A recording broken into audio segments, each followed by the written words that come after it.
Lost in the constant coronavirus news is the fate of two Canadians being detained in China. Michael Kovrig and Michael Spavor were taken into custody shortly after Canada arrested Huawei executive Meng Wanzhou at the request of the United States.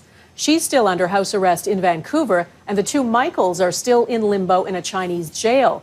The Prime Minister was asked about it today.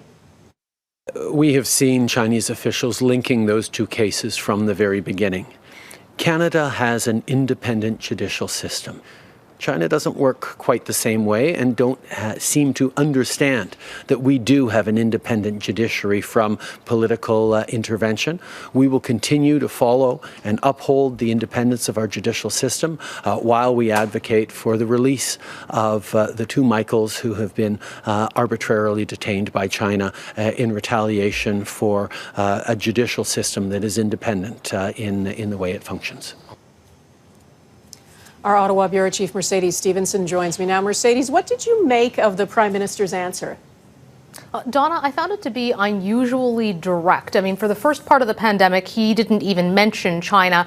And publicly criticizing China is difficult for the government because they are very much worried about the well-being of Michael Spavor and Michael Kovrig. But he came right out today and said that from the beginning, the Chinese have been linking these two things. That's not something that they had done in public. The Chinese government had claimed that Spavor and Kovrig were spies.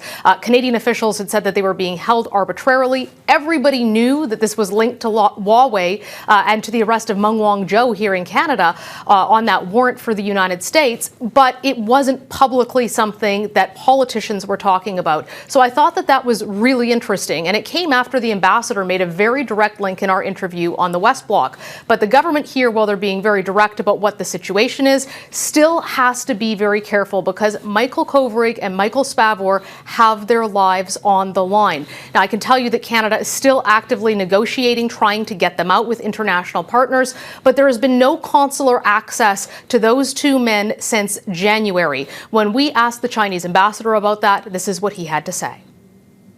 And for the two Canadian citizens, we are making sure that they receive, all those treatment, in accordance with law. So that's why during this outbreak, we have provided better food for them.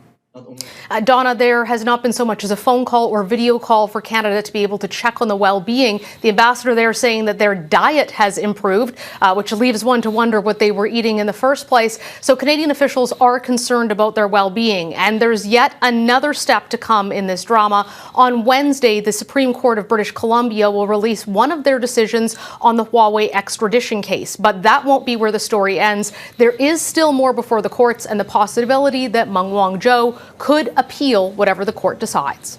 Donna? All right, Mercedes Stephenson in Ottawa, thanks.